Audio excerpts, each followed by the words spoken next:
Subscribe करें और bell दबाएं ताकि कोई खबर रह न जाए।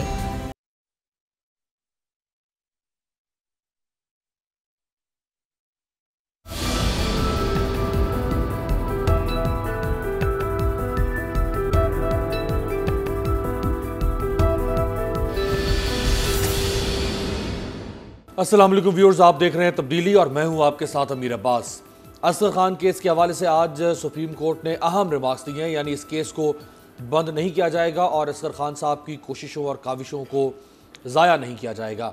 ये असगर खान केस है क्या, इसका एक मुख्तसर तारीख़ आपके सामने रखते हैं। ये 1990 के इंतखाबात का मामला है, जब इल्ज़ाम ये लगा फ़ौज पर कि फ़ौज के ISI विंग ने सियासतदानों में पैसे तकसीम किए यूनुस हबीब से लेकर, और ये पैसे उस वक्त के सदर गुलाम इसाक खान साहब के इल्म में और दीगर सियासतदानों के इल्म में था।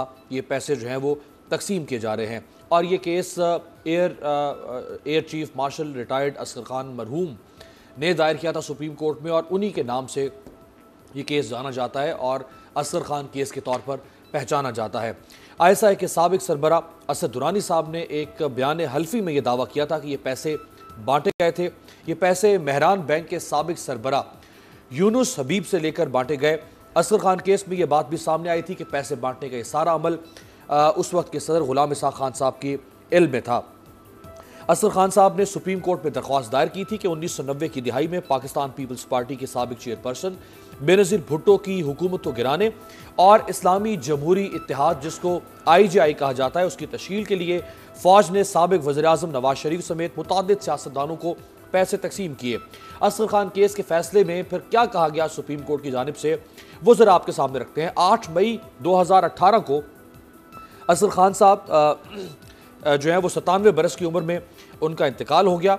असगर खान साहब का जो ये केस है, इसमें 2012 का फैसला आया पाकिस्तान की सुप्रीम कोर्ट का, जिसने सियासतदानों में 1990 के इंतखाबात में रकूम की तकसीम के मामले में air marshal retired Asghar Khan के मुकदमे का मुख्तसर फैसला 19 अक्टूबर 2012 को सुनाया। इस फैसले में सुप्रीम कोर्ट ने कहा था कि इंतखाबी अमल को आलूदा करने उस वक्त के army chief general Mirza Aslam Beg और ISI के सरबरा असद दुरानी का इनफरादी फेल था, यानी इसमें इदारा फौज बतौर इदारा शामिल नहीं थी, बल्कि 2 लोगों का इनफरादी फेल था।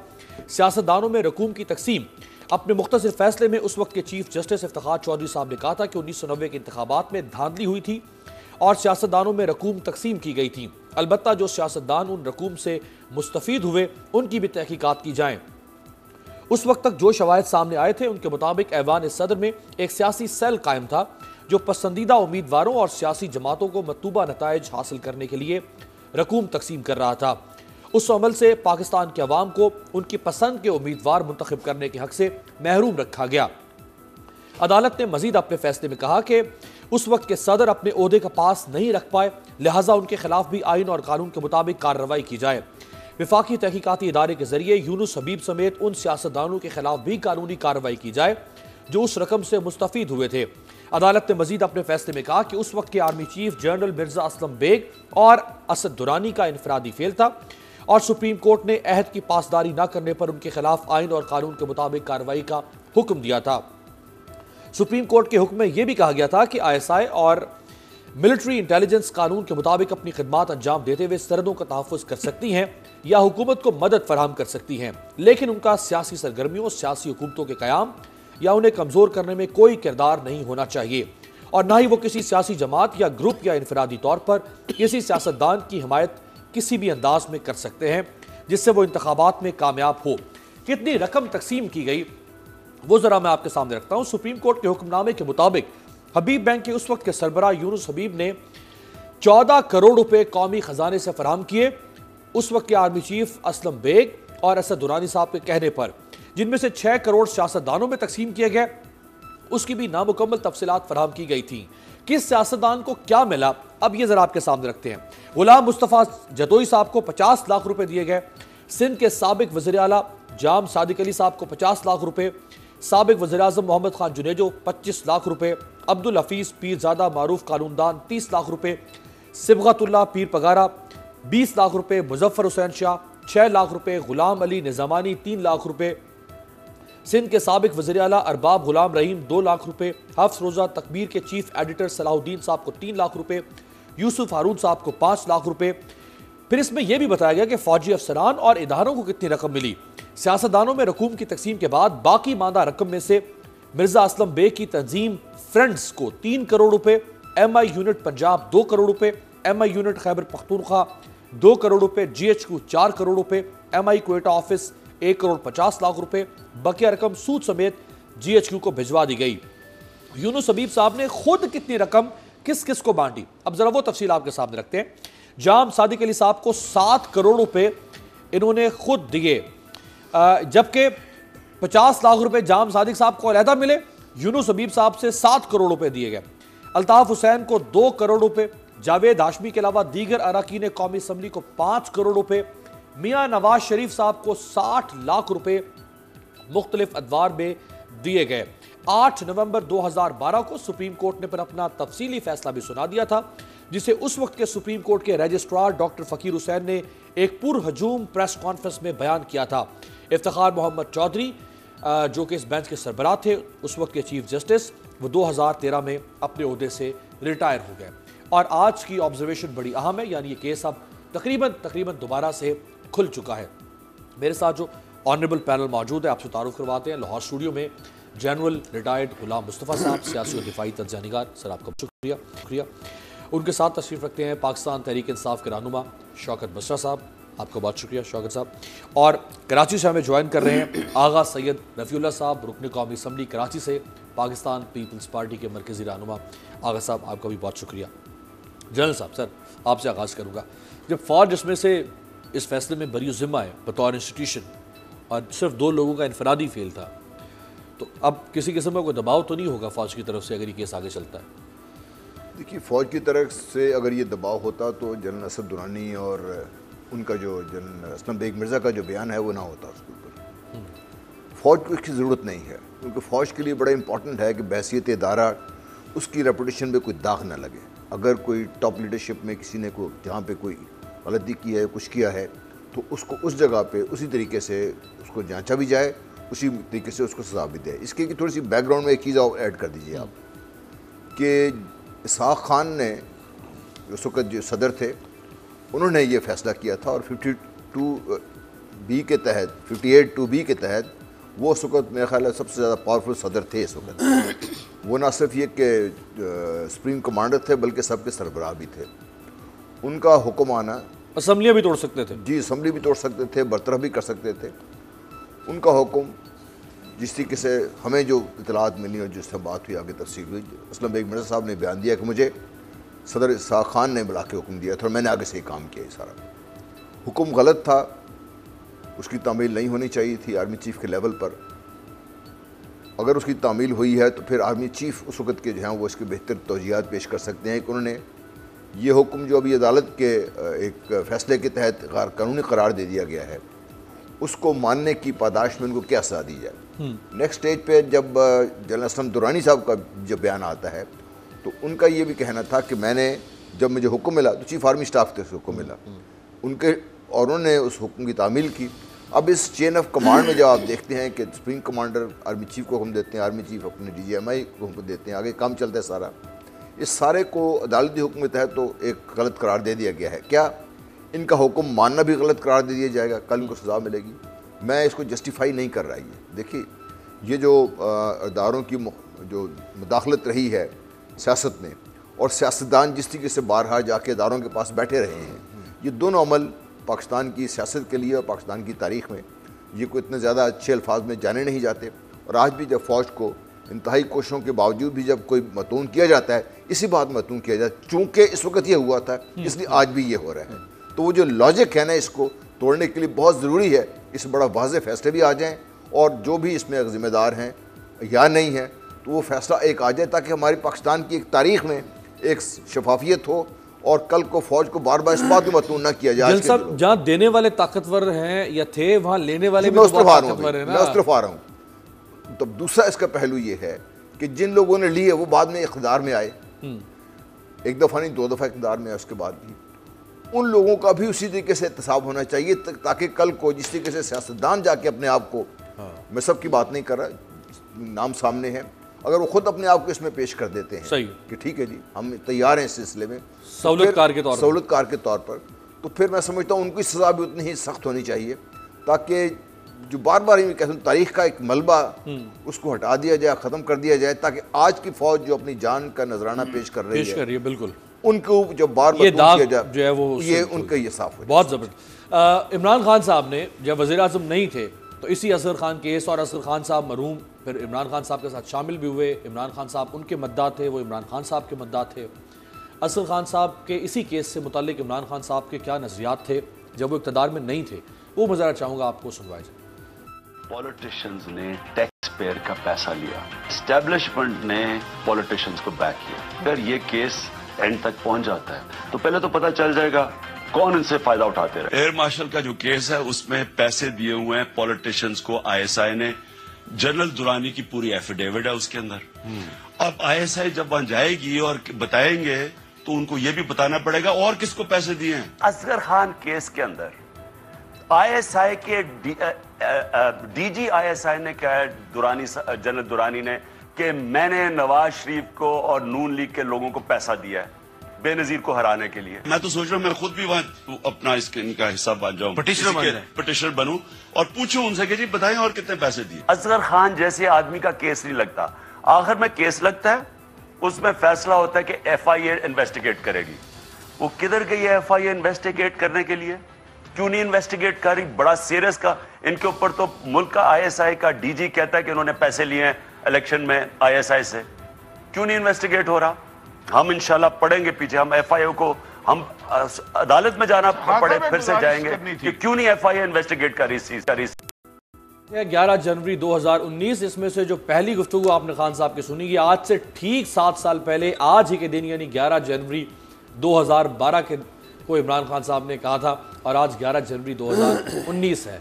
तो जो खान साहब ने खुद कहा था आज वो खान साहब के सामने है। तो शौकत बशर साहब, सुप्रीम कोर्ट भी कह रही है, खान साहब भी चाहते थे कि ये हो, जनरल साहब भी कह रहे हैं कि ये होना चाहिए, तो फिर कर दें सर। मेरे पास जनरल साहब ने जो बात की है मैं उसकी एक एक बात को सपोर्ट करता हूँ, बल्कि मैं समझता हूँ कि ये ऐसा केस है जो पाकिस्तान की तारीख में फ़ौज के भी, पाकिस्तान के भी और आने पाकिस्तान के माथे पे कलंक का टिका है। देखिए ना, इसमें एडमिशन मौजूद है, इसमें फाइंडिंग्स मौजूद हैं और ये हक़ाइक़ हैं।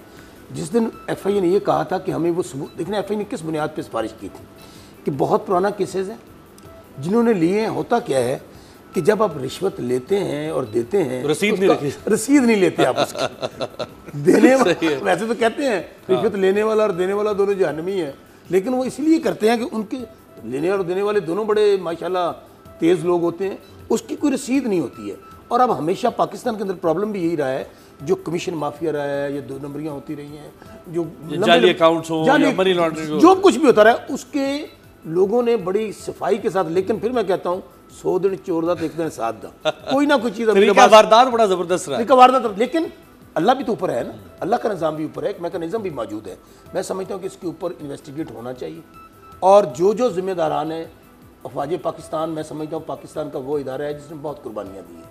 ख़ास तौर पे मैं अगर पिछले अदवार को देखता हूँ, जनरल राहील से लेकर बाजवा साहब का जो दौर है, एक मार्वलस दौर है, पता नहीं कैसे कैसे मौके मिले। अदरवाइज़ छोटी सी बात पे जनरल ज़िया जैसे लोग, मुशर्रफ जैसे लोग, उन्होंने मार्शल लॉ लगा दिए। उनकी एक इक़्तिदार की ख्वाहिश थी और उन्होंने बार बार ये कहा कि हम आइन के मुताबिक इदारों को चलाना चाहते हैं।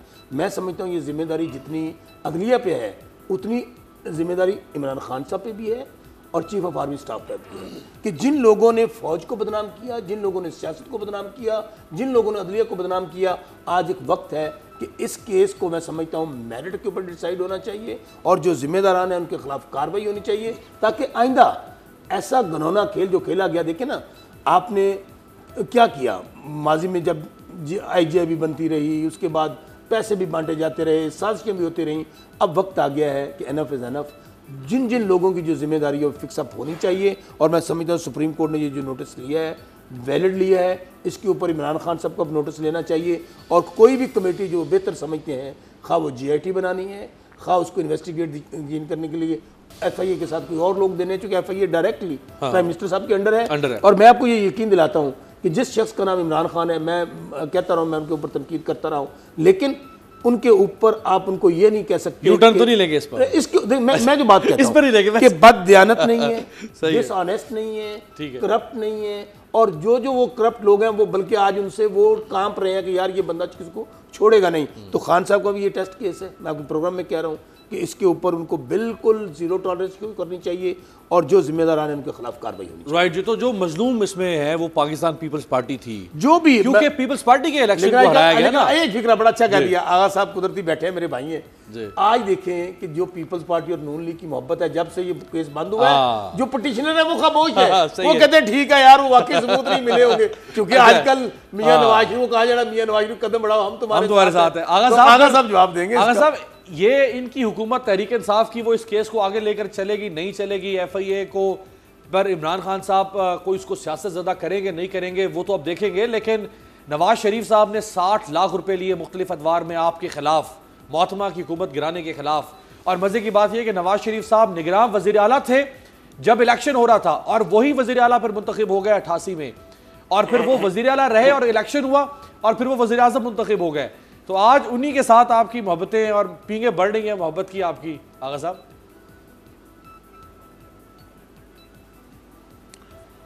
आऊज़ु बिल्लाहि मिनश्शैतानिर्रजीम, बिस्मिल्लाहिर्रहमानिर्रहीम। बात यह है, हमारी मोहब्बतें जमहूरियत के साथ है, हमारी मोहब्बतें सिस्टम के साथ है। हमने, आप देखें कि जनाब बिलावल भुट्टो साहब ने कहा कि इमरान खान कदम बढ़ाओ, हम तुम्हारे साथ हैं। तो हमने हमेशा जमहूरियत के लिए, हमेशा पार्लियामेंट के लिए, आइन के लिए, कानून के लिए, मुझे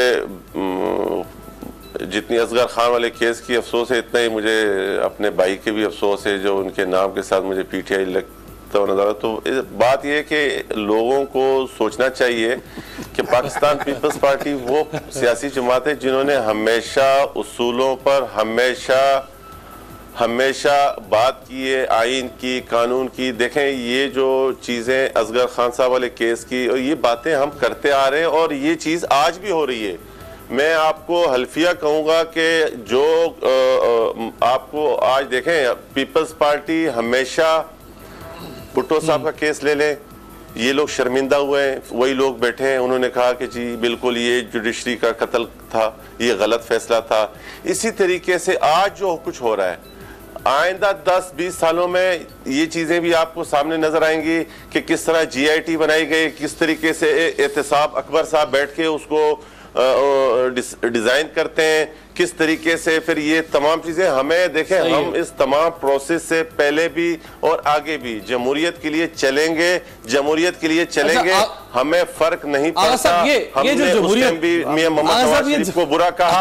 और देखें आज आगा साहब, मुझे ये जमहूरियत पे मैंने पूछना था। आगा साहब, ये जमहूरियत, देखिए बहुत अच्छी बात है, आप जमहूरियत के साथ हर दौर में खड़े होते हैं, आप आज भी खड़े हैं जमहूरियत के साथ। लेकिन मुझे ये बता दें कि जमहूरियत की कोई एक तारीफ होगी ना, ऐसा तो नहीं कि सुबह और तारीफ है जमहूरियत की, शाम को और तारीफ है। यानी शहबाज शरीफ साहब ने जरदारी साहब का हलक फाड़ना था, वो भी जमहूरियत को बचाने की खातिर। आज उनको जरदारी साहब की गिरफ्तारी से खौफ है, वो भी जमहूरियत की खातिर। नहीं नहीं नहीं नहीं कोई एक हो गया जमहूरियत, दो आगा साहब मैं भी, आगा साहब नहीं भाई, एक मासूम सवाल कर लूं भाई, आगा साहब मेरा भी सवाल ले ले। मैं आगा साहब मेरा भी सवाल ले। देखिए, मुझे मियां मोहम्मद नवाज शरीफ और शहबाज शरीफ से एक लम्हे के लिए भी हमदर्दी नहीं है। खुदा की कसम, मुझे वो लोग याद है जिनको कोड़े लगे, मुझे वो अपने पंजाब में इन लोगों के जुल्म से और इनकी अजियत, जो वो हमारे ही है ना, हमारे लोग हैं जिनको इन लोगों ने पंजाब में जुल्म का निशाना बनाया था। हम आज भी उनको देखें, हम सियासी एक निजाम के हक में, उन पार्टी पाकिस्तान मुस्लिम लीग नून और इनके लीडरों के हक में आज भी नहीं है। आज भी हम बोलते हैं कि सिस्टम डिरेल ना हो, सिस्टम को चलाएं। जब ये इमरान खान साहब कंटेनर पे बैठे थे उस टाइम भी हमने कहा कि सिस्टम को मत डिरेल करें। आज भी हम इनसे कह रहे हैं कि इनको चलाएं। ये जो आज जो इनमेच्योर लोग हैं जो नहीं समझ रहे कि गवर्नमेंट।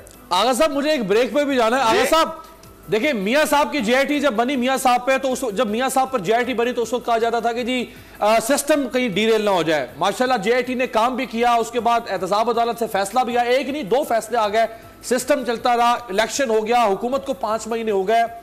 अब आपकी GIT बनी, अब आप भी कह रहे हैं कि जी सिस्टम को कुछ, सिस्टम का GIT से क्या ताल्लुक है आगा साहब? नहीं, देखें हम कह रहे हैं कि आप एहतिसाब करें, उसको इंतकाम का रंग ना दें। देखें, आप मुझे एक बात बताएं, ये तो बहुत सी चीज़ें ऐसी है कि अब बिलावल साहब की एज 1 साल की हो और उन बातों को आप लेके बिलावल साहब के हवाले से लेके बिलावल साहब एक पाकिस्तान पीपल्स पार्टी में एक बहुत बड़ा वोट बैंक लेके आई है और बहुत से लोग हैं, फॉलोअर्स हैं। आप खामा में एक चीज़ को बिलावल साहब के साथ नती करके जोड़ के एक रंग ऐसा देना चाह रहे हैं कि खुदा ना खास्ता कि इस तरह की कोई बात है ना। हमारे पास कोई करप्शन वाली बात इंशाल्लाह साबित हो सकती है ना। हम चाहते हैं कि आप एहतिसाब चलें, इंतकाम की तरफ ना जाएं, आप मुल्क को आगे लेके चलें। देखें, जब चीजों में बिल्कुल ठीक है, इसी पे बात करते हैं। जरा एक ब्रेक का कहा जा रहा है अगर साहब, इस ब्रेक से वापस आके जरा इसी पे बात करते हैं। ये शिकायत आज भी की पीपल्स पार्टी ने कि ये दो नहीं, ये जो एक पाकिस्तान नहीं, दो पाकिस्तान है। खान साहब ने कहा था दो नहीं एक पाकिस्तान होगा। पीपल्स पार्टी कह रही नहीं, एक नहीं ये दो पाकिस्तान है। यानी इमरान खान के लिए और पाकिस्तान है, पीपल्स पार्टी के लिए और पाकिस्तान है। तो ये कौन सा पाकिस्तान है, जरा ब्रेक से वापसी भी बात करते हैं।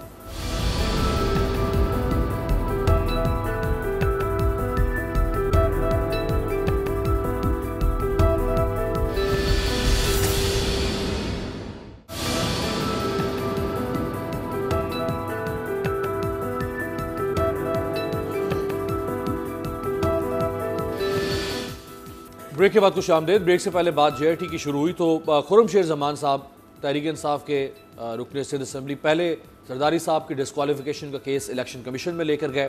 अब उन्होंने ऐलान किया है कि हम इलेक्शन कमीशन से इस केस को सुप्रीम कोर्ट लेकर जाएंगे। क्या फरमाया उन्होंने, मैं ज़रा चाहूँगा वो आपको सुनवाया जाए, फिर जनरल साहब से बात करें। जो शख्स अपने छुपाए वो सादिक और अमीन नहीं रहता, लिहाजा हमने ये फैसला किया है कि इस केस को हमने मंतकी अंजाम तक पहुंचाना है। सुप्रीम कोर्ट इस केस को हम लेकर जा रहे हैं और आज इलेक्शन कमीशन ऑफ पाकिस्तान के अंदर हमने ये दरख्वास्त दी है कि ये हमें इजाज़त दी जाए कि इस केस को हम सुप्रीम कोर्ट ऑफ पाकिस्तान लेके जाएं। कि इस मामले को हमने बड़े फोरम के ऊपर लेके जाना है, जो बड़ा forum supreme court of Pakistan है। पार्टी ने ये फैसला किया है और इंशाअल्लाह ताला कामयाबी इसके अंदर पाकिस्तान तहरीक इंसाफ की होगी। नेशनली भी और इंटरनेशनली भी ये सारे वो शवाहिद हैं जिनको हमने तस्दीक मुकम्मल करा ली है। इसी तस्दीक की बिना के ऊपर अब हम इस केस को सुप्रीम कोर्ट ऑफ पाकिस्तान लेकर जा रहे हैं। जी जनरल साहब, ये तो फिर वो नवाज शरीफ साहब वाला 62(1)(f) पे डिस्क्वालिफिकेशन वहाँ पे लेके जा रहे हैं सरदारी साहब। मेरा ख्याल है जो जिस तरीके से PTI क्लेम कर रही है, मैं कराची वालों की बात कर रहा हूँ, सिंध वालों की, कि ये जरदारी साहब की प्रॉपर्टीज़ थी जिनको छुपाया गया और इन्होंने डिक्लेयर नहीं किया, और जब डिक्लेयर नहीं करते तो फिर वो 62(1)(f) उसमें आता है। और वहाँ पे जो जिस मैंने पढ़ा है, शायद मैं इनको सही तरह से समझ सकता कि ये इलेक्शन कमीशन की ताकत से बढ़कर है, बाहर है ये। इसमें सिर्फ सुप्रीम कोर्ट ही फैसला दे सकती है, इसलिए सुप्रीम कोर्ट जा रहे हैं इस बात पे। बहरहाल जो भी होगा फैसला भी सुप्रीम कोर्ट ने करना है। लेकिन हैरान कुन चीज़ ये है कि हमारे इतने इतने बड़े लीडर जिन्होंने अपने आप को इस तरीके से फंसा लिया है इसमें, और अब कहा यह जा रहा है कि अगर ये जेल में चले गए तो पाकिस्तान की सियासत खतरे में पड़ जाएगी। अगर नून लीग के लीडर जेल में चले गए तो सियासत खतरे में पड़ जाएगी। मुझे दुख इस बात का है कि क्या 22 करोड़ अवाम इन 2 या 3 शख्सियात के बलबूते पे जिंदा है, या ये मुल्क सिर्फ क्या यह मुल्क इन तीनों के सर पे चल रहा है? हमें इतनी बात समझ नहीं आती कि 22 करोड़ अवाम, या जमहूरियत जिसको हम कहते हैं, ये इंक्लूसिवनेस है जिसमें तमाम लोग शामिल होते हैं। अगर एक पार्टी अपने अंदर ही उनकी जमहूरियत नहीं है और वो एक आदमी के मरहून मिन्नत हैं टोटली, तो कैसे चलाएंगे? ना पार्टी चलेगी ना उनसे हुकूमत चलेगी उससे। यही हाल पाकिस्तान की सियासत का करना चाहते हैं ये। हमें पाकिस्तान के अवाम को ये शऊर देना होगा कि सियासत और जुर्म को अलहदा कीजिए आप। सियासत अपनी जगह पे मोहतरम है, होनी चाहिए, सब उसको सपोर्ट कर रहे हैं। हम भी चाहते हैं मुल्क में सियासत हो, अच्छी सियासत हो, मुल्क बेहतरी की तरफ जाए। लेकिन आप जुर्म को सियासत की आड़ में छुपा नहीं सकते। इसमें हम ये नहीं कह सकते कि इस जुर्म की वजह से अगर कोई सियासी लीडर जेल जाएगा तो सियासत खतरे में पड़ जाएगी। जुर्म जरूर खतरे में लेकिन ये अगर दोनों चीजें जनरल साहब, ये सियासत और जुर्म अगर एक दूसरे में इतने मदगम हो गए हुए हैं कि इनको सेपरेट करना ही मुश्किल हो गया। देखिए यही इस वक्त पूरी पाकिस्तान की जो परेशानी है, पूरे मुल्क की भी, और मैं समझता हूँ कि अदालत उज़्मा की भी ये परेशानी ये होगी कि इस गठजोड़ को कैसे तोड़ा जाए। अगर आपको याद हो तो कराची में आज से चंद साल पहले उस वक्त जो DG रेंजर्स थे, जनरल बिलाल अकबर ने कहा था कि जुर्म और सियासत में इस वक्त कराची की जो पैसा है वो समथिंग लाइक 253 बिलियन रुपीज़ है। और बड़ा मेरी उनसे ज़ाती बात हुई तो उन्होंने कहा ये कंजर्वेटिव एस्टीमेट है, हमारा अपना ख्याल ये है कि हम ये प्रूव कर सकते हैं लेकिन कि समथिंग लाइक 400 बिलियन रुपीज़ इस वक्त जुर्म इस नेक्सस में इन्वॉल्व हो गया उसमें। मैं सिर्फ कराची की हद तक बात यानी मुंह को खून की तरह लग गया ना मैं पैसा। कराची की हद तक बात करूँ कि अगर खुदा ना खास्ता आप मुल्क को इसको फैला दें तो आप देख लीजिए कितना ज़्यादा पैसा, कितना बड़ा जुर्म, कितनी बड़ी सियासती हुई हुई है। मैं फरिश्ता नहीं हूँ लेकिन मुझे जिस वक्त दुख ये हो रहा है कि क्या पाकिस्तान हम एक मुजरिमों के लिए छोड़ के चले जाएंगे? कौन मुजरिम है कौन नहीं मैं नहीं इसमें नहीं कर जो भी है इसमें बिल्कुल सही है। मैं आता हूँ अलीमा खान साहब की हमशीरा, पहले दुबई में उनकी प्रॉपर्टी सामने आई। मैं आगा साहब आता हूँ। अलीमा खान साहबा की एक और प्रॉपर्टी अब न्यू जर्सी अमेरिका के शहर में जो है वो सामने आई है। मरियम औरंगजेब साहिबा ने इस पर क्या फरमाया, मैं ज़रा चाहूँगा कि वो चूँकि तर्जुमान है मुस्लिम लीग नून की, वो ज़रा आपको सुनाया। हमारे ऊपर का इल्ज़ाम और अलीमा बाजी चोर निकली।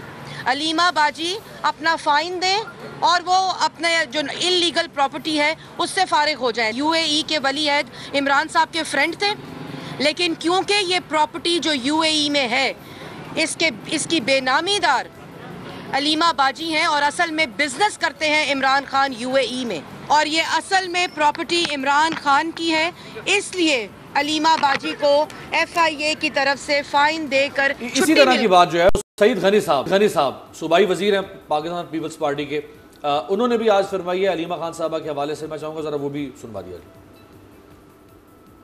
सवाल ये पैदा होता है इमरान खान साहब की बहनों के पास या खुद खान साहब के पास उनके पास कौन से वसाइल हैं जिसके ज़रिए उन्होंने ये जायदाद खरीदी है। मैं मुतालबा ये करना चाहता हूँ कि जितनी तेज़ रफ्तारी से पीपल्स पार्टी की क़यादत का नाम ईसीएल में डाला गया था, अलीमा खान साहिबा का नाम भी ईसीएल में डाला गया।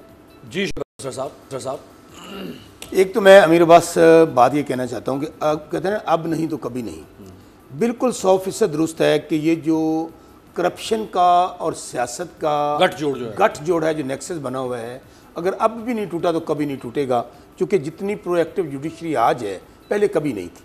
और खा वो चोर करप्ट किसी पार्टी में हो, फौज में हो, जुडिशरी में हो, कारोबारी हो, कोई मैं कहता हूँ व्हाट्स शौकत बसरा हो, बाकी को छोड़ दें, व्हाट्सएवर जो भी हो, मेरा ख्याल में वक्त आ गया कि उनको चौक चौराहों पे लटकाना चाहिए। अभी मुझे आगा रफ़ी साहब कह रहे थे कि भाई की बड़ी तकलीफ है, PTI लिखा हुआ है, उसकी मेन वजह भी तो यही हुई है ना कि जिन लोगों ने पीपल्स पार्टी को इस अंजाम तक पहुँचाया है, आप ये अंदाज़ा कीजिए कि शहीद जुल्फ़िकार अली भुट्टो को तख्तादार पर लटकाने में ये लोग शामिल, ज़ियाउल हक शामिल, और ये उनकी बी टीम बने हुए हैं। फिर इसी तरह ये जो मियाँ नवाज शरीफ ने बीबी IGA की बात कर रहे थे, मेरे आगा रवि साहब मेरे भाई हैं, उस वक्त में बड़ा दुख होता है कि आप तो सिंध में बैठे हुए हैं, आपको कोई प्रॉब्लम नहीं है। पंजाब में वो मियाँ नवाज शरीफ जिसने हमारी पार्टी का बेड़ा गर्क कर दिया, लीडरों के खिलाफ इंतकामी कार्रवाइयाँ की, जरदारी साहब को बंद रखा, बीबी दर बदर फिरती रहीं, आज आगा साहब वही पीपल्स पार्टी फिर जाके चरणों में बैठ गई नवाज शरीफ को उसको बचाने के लिए। ख्वाजा साद रफ़ीक आज कहते हैं कि जरदारी साहब को पकड़ लिया तो क़यामत बर्पा हो जाएगी। यही ख्वाजा साद रफ़ीक क्या क्या नहीं कहते थे। कहने का मकसद क्या है कि ये जो बातें हो रही हैं कि करप्शन फ़लाँ ने की, करप्शन फ़लाँ ने की, अमीर अब्बास मैं फिर कहता हूँ कि अब झाड़ू फिरने का वक्त है। वो अभी हम वो भी कह रहे हैं फेरे, नहीं वो नहीं हाँ ये सिर्फ हमारे ये नहीं कहते, वो पता क्या कहते हैं, झाड़ू फेरे ना, वो पता क्या कहते हैं, जब हुकूमत में हम होते हैं, जब इक़्तिदार में होते हैं, फौज भी अच्छी होती है, अदलिया भी अच्छी होती है, पाकिस्तान भी अच्छा होता है, जमहूरियत को भी कोई खतरा नहीं होता। जैसे ही हम पकड़े जाते हैं, जैसे ही हम पे हाथ डाला जाता है, जमहूरियत भी खतरे में आ जाती है, पाकिस्तान का भी पता खतरे में आ जाता है, फौज भी उसके खिलाफ भी गुफ्तगू होनी शुरू हो जाती है। तो मेरे ख्याल में हमें अब ये पैरामीटर्स तय करने चाहिए कि जिस जिस पार्टी के अंदर गंदे अंडे मौजूद हैं, जिस इदारे के अंदर गंदे अंडे मौजूद है, मैं कहता हूँ मेजॉरिटी सियासतदानों की अच्छी है। फौज के अंदर ज़ियाउल हक मुशर्रफ ने मैं समझता हूँ पार्टी फौज को बदनाम किया, वो अकेले लोगों का फैसला था। फौज तो डिसिप्लिन इदारा है। पीपल्स पार्टी में आपको जरदारी साहब से क्या कुछ देखे ना, अभी जो JIT बनी है, मैं फिर कह रहा हूँ, मुझे अभी जो हॉट वाटर में जरदारी साहब नजर आ रहे हैं और फरियाल भी नजर आ रही हैं, वो सबूत मौजूद है उसके अंदर। और मैं जब मैं पार्टी में होता था मैं बड़ा डिफेंड करता था, लेकिन मैं शुक्र है कि जब ये रिपोर्ट आई है JIT की कि मैं पीपल्स पार्टी में नहीं हूं। अगर मैं होता अमीर अब्बास, लगी है। अगर मैं अमीर अब्बास होता तो मैं कम से कम JIT को डिफेंड ना करता। और दूसरी बात बिलावल साहब की, बिलावल साहब का भी वही कसूर है जो हुसैन नवाज और हसन नवाज का है, उनके नाम पे उन बच्चे थे। बिलावल साहब को क्या पता वो पढ़ रहे थे।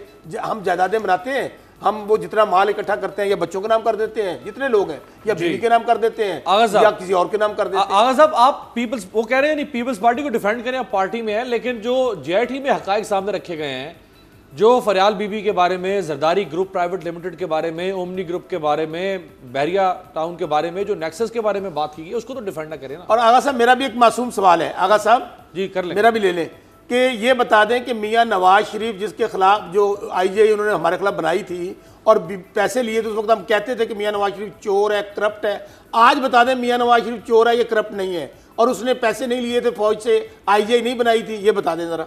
चोर है, चोर है, चोर है, आज भी चोर, आज चोर भी है, चोर है, कल भी चोर था।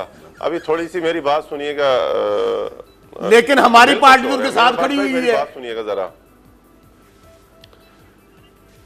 नहीं, आप ही सुने ना, अभी आप हमारी ना बोले ना, अभी थोड़ी सुने ना। बात ये है कि पहले बात जनरल साहब की करता हूं कि जनरल साहब कह रहे हैं कि मुल्क खतरे में हो जाता है, जमहूरियत खतरे में हो जाती है। ये हम नहीं कहते।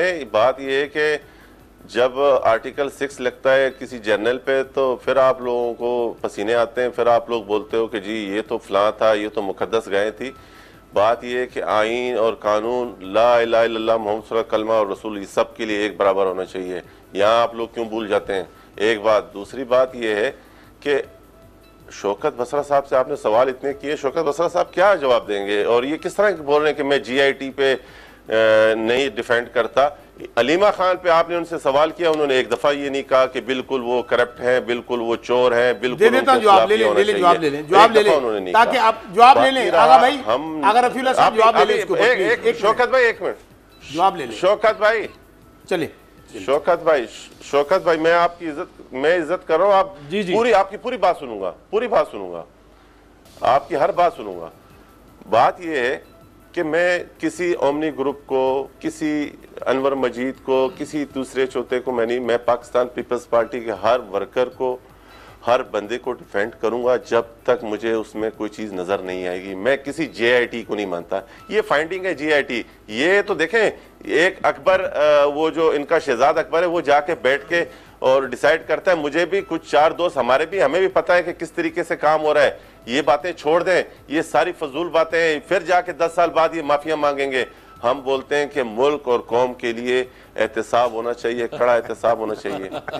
उसमें चाहे मैं आ रहा हूँ, उसमें चाहे मेरी लीडरशिप आ रही है, उसमें चाहे, लेकिन ये काम नहीं होना चाहिए कि अलीम खान जो है वो आपके जो पंजाब के आपने बिठाया हुआ है आदि गवर्नमेंट पंजाब को देख के, और साथ में चौधरी परवेज इलाही साहब को देख के वहाँ सही है, अलीम खान सही है, अलीमा बाजी सही है, सारे लोग इनके जो कैबिनेट के 70% लोग जो करप्शन में इन्वॉल्व हैं वो सही हैं। आके हम नहीं कहते कि हम शहबाज शरीफ को डिफेंड करेंगे, हम लीडर ऑफ अपोजिशन को कहते हैं कि जो उसका इस्तेकाक है, जो उसका हक है, वो उसको दिया जाए और उसके खिलाफ बिल्कुल क्रॉस ऑफ द बोर्ड आप इंक्वायरियां करें, काम करें। ऐसा नहीं है ना, ऐसा नहीं है, आप डिफेंड हो रहा है ना। मैं जरा ब्रेक से वापसी पे साद रफीक साहब ने, मैं जरा चाहूंगा साद रफीक साहब का दिखाया जाए जी। साद रफीक साहब पहले क्या कहते थे जरदारी साहब के बारे में, आज से कहते हैं जरदारी साहब। मैं जरा ब्रेक से वापसी पे जरा वो भी निकाल, एक ब्रेक आगा भाई, बिल्कुल बिल्कुल आगा भाई ब्रेक का जरा कमर्शियल ब्रेक भाई जरूरी है।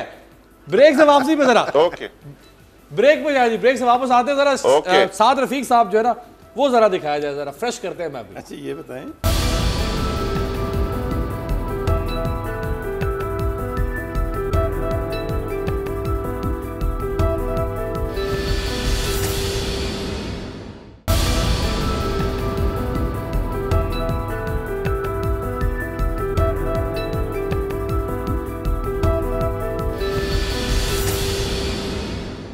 ब्रेक के बाद कुछ आमदेद। अब नैब जो काम कर रहा है, नैब से ऑपोजिशन को भी शिकायत है, खुद प्राइम मिनिस्टर कह चुके हैं कि नैब मेरी तवक्कुआत के मुताबिक काम नहीं कर रहा।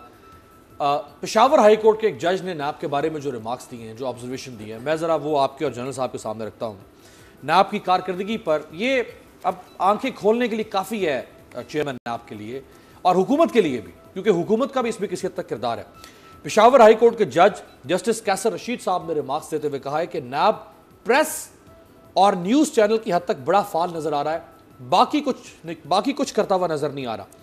पेशावर हाई कोर्ट में मुकदमे की समाअत के दौरान नैब प्रोसिक्यूटर्स की कमी के मामले पर अदालत ने बरहमी का इजहार किया और जस्टिस कैसर रशीद साहब ने डीजी नैब से इस्तफसार किया कि नैब प्रोसिक्यूटर्स की कमी क्यों है।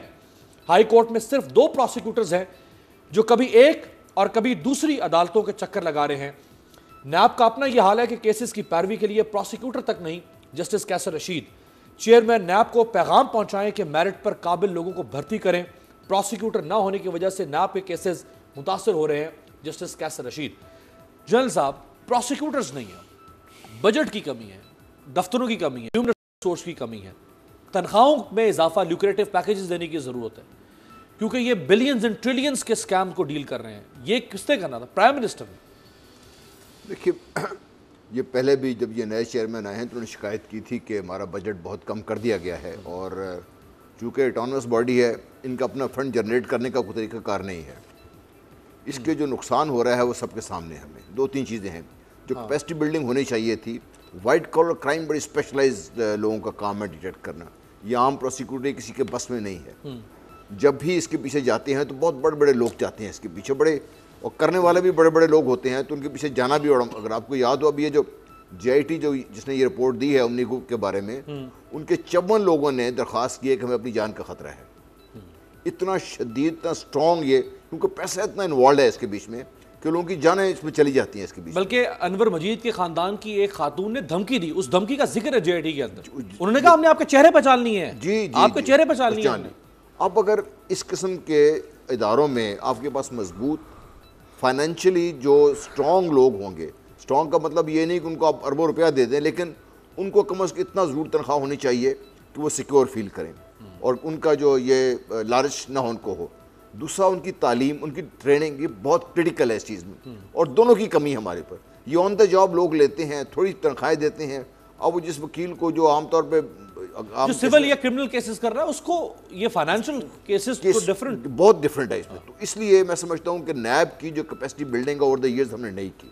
इदारा है, मैं इदारे को तो कोई मतूम नहीं कर सकता, इदारों को चलाने वाले लोगों की बात है ये, उसमें बड़ा ज़रूरी है ये। और ये मैं समझता हूँ बड़े वैलिड रिमार्क्स हैं उनके कि प्रोसिक्यूटर्स, उनके जो इन्वेस्टिगेटर्स हैं, ये सारे ये स्पेशलाइज्ड लोग हैं, इनको स्पेशलाइज्ड ट्रेनिंग करवाइए आप। सर, स्टेशनरी तक अगर ना हो दफ्तर में तो आप काम नहीं कर सकते जी। आपको अगर प्रिंटर में पेपर तक नहीं है, पेंसिल नहीं है, तो आप काम नहीं कर सकते। दफ्तर आपके पास ठीक नहीं है, पैराफर्नेलिया ना हो, लेटेस्ट टेक्नोलॉजी आपके पास नहीं है काम करने के लिए, तो कैसे काम करेंगे उसमें? टेक्नोलॉजी हो, उसको आप ट्रेन ना हो, इस्तेमाल कर लेंगे तब भी ना। ये तो JIT की जो रिपोर्ट आई है, ये बजाते खुद सबकी आंखें खोलने के लिए काफ़ी है कि इस किस्म के क्राइम्स को डिटेक्ट करने के लिए कैसे दिमाग चाहिए। ये तो पाकिस्तान के बेहतरीन सलाहियत है सर। इस JIT की रिपोर्ट ने साबित कर दिया कि आपके इदारों में, ये मैं कह रहा सलाहियत नहीं है। आपने देखा ना, आपने टॉप इदारों के टॉप लोग लिए हैं, बेस्ट लोग लिए हैं। ये 2 JIT जो बनी, चाहे पनामा वाली थी चाहे ये वाली थी, उन्होंने रिजल्ट साबित कर दिया। अच्छा, जमहूरियत, जरा आप जमहूरियत, मैं चाहूंगा जरा जमहूरियत, पता नहीं है जमहूरियत बचती है नहीं बचती, लेकिन दिखाना जरूरी है कि जमहूरियत क्या है। ख्वाजा साद रफीक साहब जरदारी साहब के दौर में जब इक्तदार में थे तो क्या कहा करते थे, सबसे पहले जरा वो सुनवाया जाए।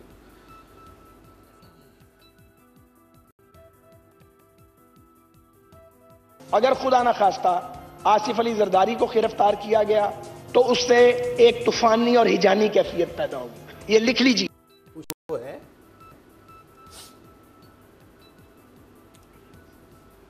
अच्छा, ये जरदारी जो ख्वाजा साहब ने फरमाया था हुकूमत में, जरा वो सुनवाएं, जरदारी साहब के बारे में जरा वो सुनवाइए। तो उन्होंने असेंबली में फरमाया, जब और कोई नहीं, खुद आसिफ करप्शन के हवाले से गिले शिकवे करते नजर आते हैं। खा खा के इनका पेट ही नहीं भरता। ये जो पेट का दोजख है, इसमें कितना कुछ डालना है। ये शुगर मिलें किधर से आई हैं? आपकी शुगर मिलें बच्चे देती हैं, अरबों रुपया खा गए आप, आपके पेट की आग नहीं बुझी। ये 2017 अप्रैल में फरमा रहे हैं शुगर मिलें कहां से आई। JIT ने तो दिसंबर 2018 में कहा कि शुगर मिलें जरदारी साहब और ये सारा नेक्सस है, और कह रहे खा के पेट नहीं भरता। असेंबली में जब खुद इनको लाया गया वहां पे प्रोडक्शन ऑर्डर पे, तो कह रहे हैं कि जी बहुत जुल्म हो जाएगा, जरदारी साहब गिरफ्तार हो गए। सुने ना, अब ये जमहूरियत नहीं हो सकती सर, ये तो मफाद है ना आगा साहब। सर मैं ये हमारे कमेंट्स हैं, मैं इन लोगों को कभी नहीं डिफेंड करता और ना मुझे इनकी बातें पहले वाली अच्छी लगती थी, ना आज असेंबली में हमारे हक में जो ये बोल रहे होते हैं ये भी हमें थी।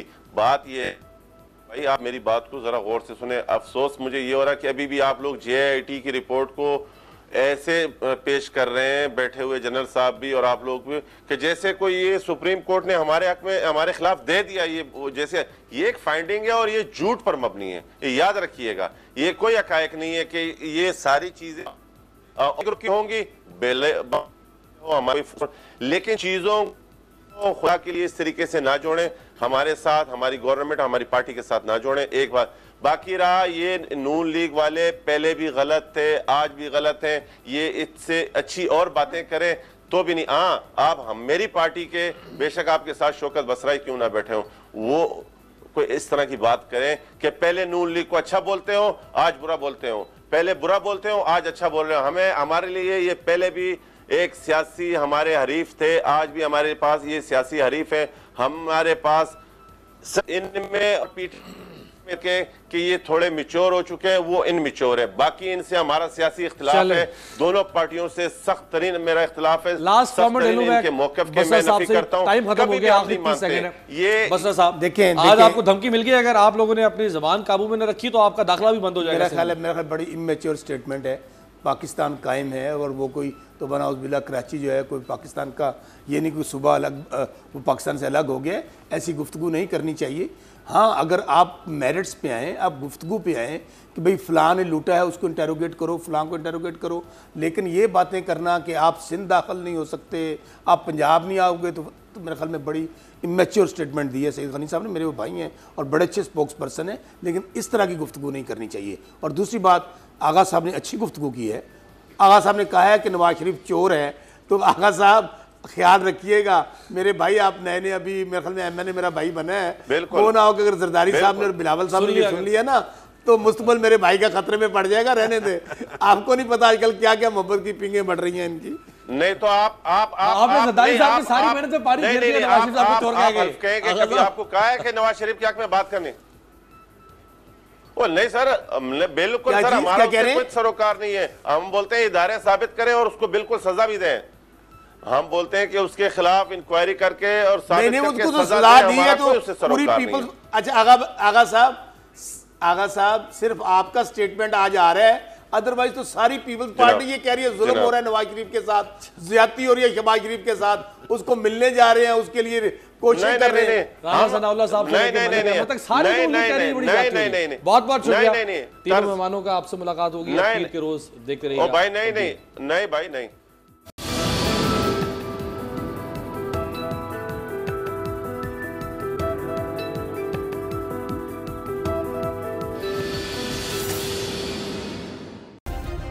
सब्सक्राइब करें और बेल दबाएं ताकि कोई खबर रह न जाए।